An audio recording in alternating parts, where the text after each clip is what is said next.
maybe I'll think about it. I'll think about what I'm going to do. Depends if I rebuild them. Have you ever changed the crankshaft position sensor, Mike? Yes, I have. I've got a video on both these cars. I've got a video on the 225, so the 1.8T crankshaft position sensor, and also the 3.2 V6. It is a bit of a pain to do, and I've got one right here.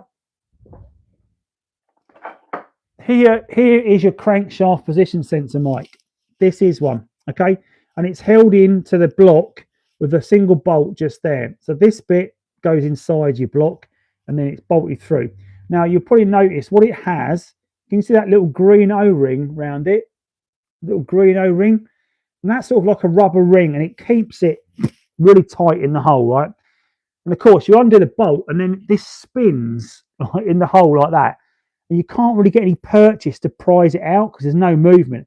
So best thing I can recommend you do, as you can see, you haven't got an awful lot to work with there. But if you can get a screwdriver, a very thin screwdriver, or like a pry tool up one side and round this, and try and lever it from both sides and try and force it out. You haven't got a lot of room to work with, but it is a bit of a fiddle to get out. Getting it back in is more of a trick because I'd recommend what you do to get it back in is lubricate it up really well with fairy liquid around the outside, just round there, and slip it in and then get something and knock it in because it's so hard, even with the bolt, to put it into position. You need to lubricate it well to get it into the hole. Definitely worth doing though. And both of these cars, both the 225 and the 3.2, both had problems with this. This is what was causing me to break down at the Simply Audi show.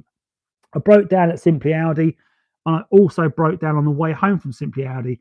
And I tried all things. I changed the fuel pump. I tried all sorts of things. It turned out to be this little bad boy that was causing all the problems. On the 225, it manifested with some different problems. It would stall and then not restart. It just stalled for no reason.